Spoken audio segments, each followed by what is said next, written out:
자, 오늘 비트코인이 조금씩 좀 약세 흐름을 보여주면서 저점을 깰지 아니면 버티면서 올라설지 이런 흐름이 나오긴 하겠죠. 근데 오늘은 어디에서 누가 실제로 사고 팔고 있는지, 그리고 지금 그 가격이 그 영역을 또 회복을 했는지 아니면 거부당하고 있는지, 거부라는 것은 저항을 의미하겠죠. 자, 오늘은 이걸 기준으로 좀 해석을 해보면서 말씀을 드려볼까 하는데요. 오늘 영상에서는 이 일봉 차트가 아니라 이 4시간 봉상에서 이 볼린저 밴드를 지우고 이 오더 블럭으로 한번 말씀을 드려보도록 할게요. 지금 반등이 이어질 수 있는 그 반등인지 아니면 다시 한번 정리를 하기 위한 그 반등으로 끝날지 이 구조를 하나씩 풀어보도록 하겠습니다. 자, 일단 오더 블럭. 이름만 들었을 때는 뭐 어렵진 않죠. 뭐 해석하기 나름이긴 한데 한 문장으로 정리하면 이겁니다. 큰 돈이 실제로 포지션을 만든 가격 영역. 즉 캔들 몇 개가 아니라 선 하나가 아니라 구간이에요. 그리고 이 구간에 다시 오면 지지가 되거나 뚫리면 강한 저항이 바뀌게 됩니다. 그래서 오더블록은 여기서 반응이 나올 수밖에 없는 그 자리를 알려주는 도구다라고 보시면 됩니다. 자, 이제 차트를 한번 보도록 하겠습니다. 지금 비트코인 4시간 봉 기준에서 가장 중요한 오더블록은 두 개입니다. 위쪽 공급 오더블록. 이 구간에 이전에 강한 하락이 시작됐던 구간이죠. 물론 이전에도 마찬가지예요. 이전에도 계속해서 흐름을 보여주면서 내려왔는데 거래량이 터지면서 이후 가격이 빠르게 밀렸던 영역이죠. 매도 주체가 확실했던 영역입니다. 이 구간은. 그래서 이 구간은 지금 올라오더라도 가볍게 뚫리지 않는 그 저항 영역으로 받아들일 수가 있겠죠. 그리고 두 번째, 이 아래쪽 수요 오더블럭. 반대로 아래쪽에서는 이런 강한 오더블록이 형성이 되어 있어요.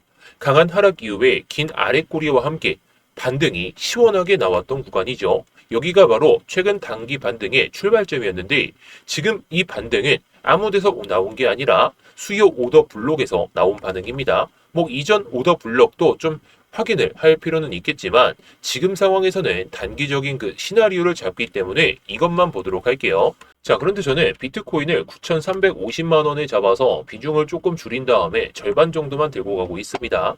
우리 구독자분들께도 이렇게 말씀을 드릴 수가 있었던 이유 중에 하나가 뭐 이런 오더블록도 체크를 잘하고 그 다음에 뭘 체크했을까요?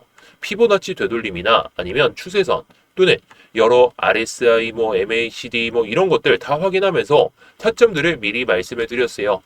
분할로 여러분들께 말씀을 드렸기 때문에 뭐 미리 걸어두신 분들은 이렇게 조정이 나오더라도 저보다 좀 높은 수익률로 좀 가지고 계시겠죠. 왜냐? 저는 여러분들보다 한 100만 원 이 정도 높은 가격에 들고 가고 있어요.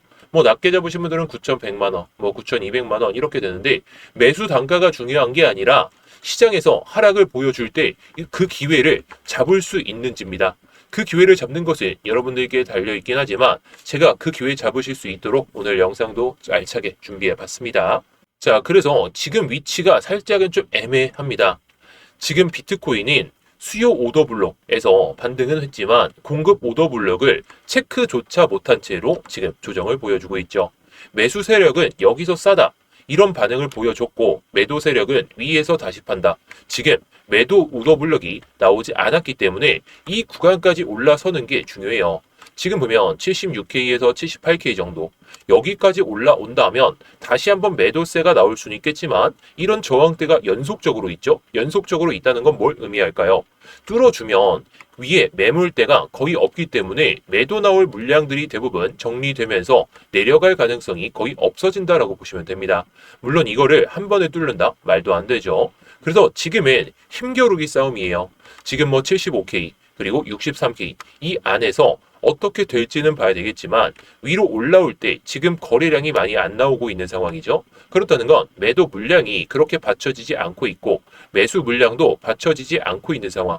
그렇다면 여기서 힘겨루기 싸움을 하면서 어떻게 흘러갈지가 상당히 중요하고 이런 상황에서 조정이 나온다고 하니까 겁나서 헷갈리고 가장 많은 사람들이 또 올라가지 않을까 하면서 물리는 자리가 될 수가 있어요. 자, 그래서 가장 중요한 부분을 말씀을 드려보도록 하겠습니다. 앞으로의 시나리오를 구조적으로 한번 정리해 보도록 하겠습니다. 자, 첫 번째 그림은 가장 좋은 그림이겠죠. 공급 오더 블록. 이 상단을 돌파를 해야 돼요. 적어도 여기가 아니라 위에 있는 아까 말씀드렸던 75K와 78K에 대한 이 경우를 딱 돌파를 하면서 안착을 해야 돼요. 이 경우에 안착을 못하고 또 내려간다면 이게 수요 오더 블록을 건드리기 위한 그런 조정이 한 번 더 나올 수가 있습니다. 이 경우에는 이렇게 흘러가겠죠. 4시간봉 마감 기준으로 어떤 흐름을 보여주든지 간에 공급 오더 블록으로 이렇게 올라타고 음봉이 나오더라도 이렇게 버텨주면서 지지를 봐야 됩니다. 만약에 오더블록 밑에서 이렇게 종가가 마감하는 경우에는 다시 위로 올라타는지 보고 들어가도 늦지가 않아요. 이런 눌림이 나온다면 오히려 위에 있는 매물대 82K까지도 단숨에 치고 달릴 수가 있겠죠. 물론 여기서 저항을 보였기 때문에 78K 그 이상에서 또한 매물이 나올 수 있다는 거, 이것만 생각하시면 될 것 같은데 지금 구조에서는 곧바로 막 올라간다, 내려간다 이렇게 판단하기에는 아직 근거가 부족하긴 합니다. 이렇게 되면 단기 하락 구조가 깨졌다고 볼 수는 있겠죠. 가장 첫 번째로 있는 이 오더 블록을 깨트리는 순간에는 매수 주체가 살아날 수도 있기 때문에 이 경우를 우리가 바로 추세 전환이다, 뭐 이렇게 말하기는 어렵더라도 추가 하락이 막혔고 추가 상승을 만들기 위한, 추가 반등을 만들기 위한 그런 조건이 완성이 되었다라고 보시면 됩니다.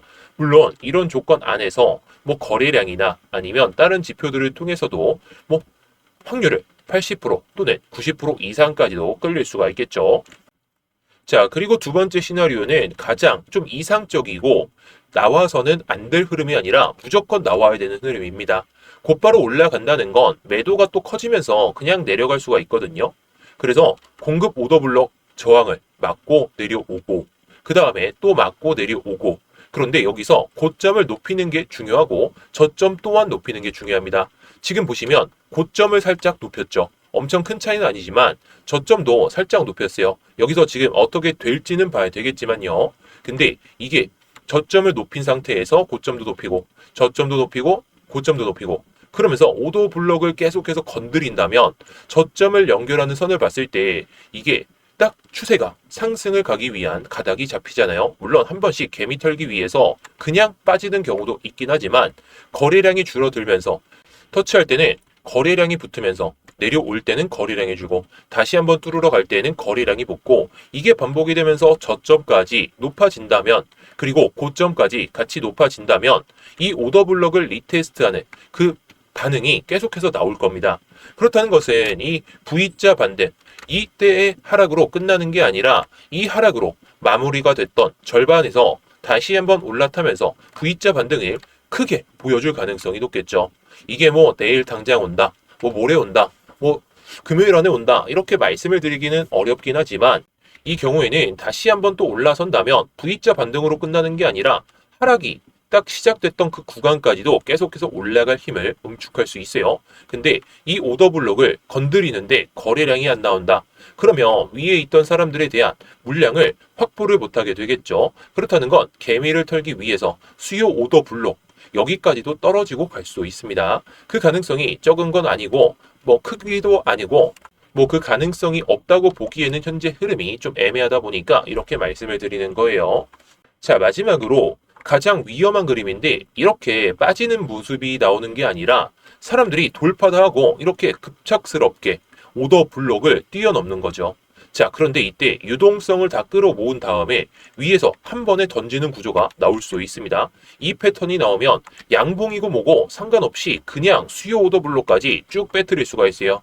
자, 이럴 때는 78K에서 62K까지도 충분히 16K가 빠지는 파동이 나올 수도 있습니다. 현실적으로 나오긴 어렵긴 하겠지만 이 구간에서 추격 매수를 하는 것은 절대 안 됩니다. 오더 블록을 체크하고 아까 1번 시나리오대로 이렇게 내려오고 다시 한번 회복할 때 들어가도 늦지가 않아요. 왜냐? 우리는 항상 이런 구간에서 추격 매수해서 털리잖아요. 지금 세력들, 이런 구간에서 털었던 세력들이 밑에서 다시 모은 다음에 올라갈 때에도 이런 구간에서 저항을 분명히 보여줄 텐데 급작스럽게 끝까지 올린다? 또는 그냥 오더블록 위에까지 올린다? 이런 것은 단숨에 또 내렸다가 올라가려는 그런 특성, 그런 패턴을 만들면서 갈 수가 있습니다. 이 흐름을 상당히 조심해야 되고 위험하게 생각하셔야 돼요. 그래서 지금 구간에서 이렇게 올라오더라도 확인할 것만 확인하시면 됩니다. 지금 여기서의 거래량을 봤을 때 여기서 거래량이 많이 실렸죠. 이 거래량 이상으로 나와줘야 그나마 오더블록을 뚫어냈다. 이 오더블록을 넘어서고 나서 추가적인 상승을 만들기 위한 그 가닥이 완성이 됐다라고 보시는 게 합리적일 것 같아요. 그래서 지금 거래량은 줄어들면서 박스권 횡보를 보여주곤 있죠. 물론 아까 말씀드렸듯이 저점과 고점을 연결했을 때에는 살짝 높아진 상황은 맞기는 하지만 이 추세를 무조건 들어 올리면서 갈 거다. 이런 건 너무 하수죠. 이런 흐름을 만드는 건 우리가 아니에요. 절대로 세력들이 만드는 그 흐름이기 때문에 여기서 올라타더라도 여기서 저항받고 내려가다가 올라오는 이런 속임수 음봉이 나올 수도 있습니다. 물론 이 추세가 그렇게 긴 추세는 아니기 때문에 추세가 유지된다면 한번 뛰어 올렸다가 내리고 내렸다가 올리고 이게 반복될 수가 있습니다. 그래서 첫 번째 시나리오대로 고점과 고점을 연결했을 때 그 이상까지 올라가는지 또는 저점과 저점을 연결했을 때 이 밑으로 빠진 다음에 다시 회복을 해주면서 올라타려는 시도를 보여주는지 이게 중요하겠죠. 이때 빠질 때 거래량이 줄어든다면 평균 거래량 대비해서 소폭 줄어드는 그런 흐름이 나온다면 오히려 개미 털기일 가능성이 높습니다. 그리고 이걸 돌파할 때도 거래량이 많이 나오지 않은 상태에서의 좀 돌파가 나온다면 또다시 밀고 갈 가능성이 높기 때문에 지금은 이 오더블록을 중심으로 여러분들이 기준을 삼되 그리고 거래량으로 기준을 삼되 항상 속임수가 나올 수 있고 항상 저점을 다시 한번 체크할 가능성이 높다. 이런 생각으로 보시는 게 현명할 것 같아요. 그래서 지금은 상당히 애매한 구간이다 보니까 여러분들이 단기적인 타점을 너무나도 잡기 어려워하시는 것 같아서 제가 이렇게 트레이딩 교육방에서 타점을 잡고 여러분들께 말씀을 드리고 있죠. 중요한 건 비중을 어떻게 들어가냐 그리고 타점을 가격을 어떻게 잡냐 이게 상당히 중요합니다. 그래서 저도 이렇게 구독자분들께 분할로 말씀을 드리는 겁니다. 자, 대부분 비중을 뭐 10%, 5% 이렇게 나눠두는데 가능성이 있는 자리에서는 오히려 비중을 늘리고 위에서 걸어둔 것만 체결이 됐을 때에는 그냥 우리가 어떻게 해야 될까요? 그냥 이것만 수익을 내면 됐다는 거예요. 물론 저도 이렇게 매수가 체결이 돼가지고 뭐 아까 보여드렸던 것처럼 이렇게 매수 단가가 이런데 우리 구독자분들은 평균 단가가 뭐 최대 9,250만 원이니까 저보다 한 1에서 2% 정도 수익을 더 보고 계실 것 같긴 합니다. 물론 아니신 분들도 계실 수도 있겠죠. 비중 조절을 잘못하셔서. 뭐 그게 잘못된 건 아니지만 수익을 고스란히 좀 챙기려면 제가 말씀드리는 관점대로만 움직이시면 된다는 겁니다. 자, 그래서 오늘 좀 강조를 드리고 싶은 건 이런 하락이 나와도 저는 수익 볼 수 있었던 타점에서 여러분들께 말씀을 드렸다는 거예요. 물론 제가 말씀드렸던 타점 해당 구간에서 다 체결이 됐겠죠. 뭐 이게 달러 기준이긴 하지만 업비트 차트만 보더라도 체결이 됐다는 건 여러분들도 감히 다 느끼고 계실 겁니다. 그리고 이렇게 그냥 올라올 때 그냥 무작정 들고 가자라고 했던 것도 아니고 9,700에서 9,800만 원 이 정도에서 한번 수익 보자라고 미리 말씀을 드렸죠. 저는 뭐 코인 시장에서 엄청나게 오래 경험했어요. 여러분들보다 적어도 2배 이상은 경험했을 거고 이런 뭐 하락장, 이런 뭐 반등장, 그 이후에 횡보장을 얼마나 경험을 많이 했겠습니까? 뭐 저보다 경험이 없으신 분들도 많으실 거고 있으신 분들도 많으실 거예요. 근데 이건 대응의 영역이지 우리가 예측해서 살아남는 경우는 이런 하락장이나 반등장에선 절대 없었습니다. 자, 그래서 이번에 2월 달에 어떻게 될지는 봐야 되겠지만 제가 앞으로도 뭐 이런 뭐 타점들 나오거나 아니면 요즘에는 알트코인들도 잘 오르고 있죠. 뭐 이더리움, 리플, 에이다 뿐만 아니라 다른 코인들도 눈에 보이는 경우가 좀 있으면 타점들도 말씀을 드리고 요즘에는 이제 비트코인이 주가 될 것 같긴 하지만 타점이 나올 때마다 공유도 드릴 겁니다. 자, 대신에 이 트레이딩 교육방에서만 좀 말씀을 드릴 겁니다. 뭐 예를 들어서 이더리움이 제가 뭐 말씀드리는 게 280만 원이었는데 영상이 올라가니까 290만 원이 됐어요. 그럼 여기서 들어가는 분들이 너무나도 많습니다. 시간적인 차이가 좀 있을 수가 있잖아요. 뭐 정말 최소로 잡아도 뭐 10분, 20분 뭐 이게 지금 코인 시장에서는 너무나도 크기 때문에 제가 영상에서 말씀드리는 게 너무나도 한계가 있어서 트레이딩 교육방에서 다 말씀을 드리고 있습니다. 뭐 지금은 뭐 비트코인 위주로만 좀 말씀을 드리고 있지만요. 아무튼 제가 뭐 알트코인들도 다 말씀을 드릴 겁니다. 자, 그래서 이 트레이딩 교육방 입장하시려면 위에 있는 번호로 뭐 수익이라고만 남겨주시면 됩니다. 수익이라고 남겨주시면 제가 확인하는 대로 뭐 입장하실 수 있도록 도와드릴 테니까 언제든지 뭐 여러분들이 편하실 때 남겨주시면 좋을 것 같고요. 자, 그럼 오늘 영상을 한번 정리해 보도록 하겠습니다. 바닥이라고 확신할 구간도 절대 아니고 추세 전환을 베팅할 구간도 절대 아닙니다. 지금 할 수 있는 합리적인 대응은 이겁니다. 오더블록 위로 안착하는지 저항이 확인되면 관망 또는 리스크 관리를 하고 중간에서 방향을 맞추지 말자 이겁니다. 그리고 가격은 거짓말을 할 수 있거든요. 그냥 내렸다가 올릴 수도 있고 올리고 내리고 이렇게도 할 수도 있고 근데 지금 비트코인은 큰 돈이 팔았던 자리와 큰 돈이 샀던 자리, 이 오더 블록은 거짓말을 잘 못합니다. 그래서 지금은 예측의 영역이 아니라 위로 올라오면 그걸 확인하고 내려가면 어디서 지지를 받고 거래량이 좀 어디서 안 나오는지 그걸 확인할 필요가 있다는 거죠. 그래서 다음 영상에서 이 오더 블록 구조가 일봉 그리고 주봉 그리고 반등까지 나올 수가 있는지 그런 것들을 말씀을 드려볼까 하는데요. 그리고 아까 말씀드렸던 트레이딩 교육방 놓치신 분들을 위해서 다시 한번 말씀을 드리면 저 또한 이렇게 수익을 보고 있는 그 구조 안에서 타점들을 잘 잡아드리고 있습니다. 위에 보이시는 번호로 수익이라고 남겨주시면 제가 확인하는 대로 알려드리도록 할게요.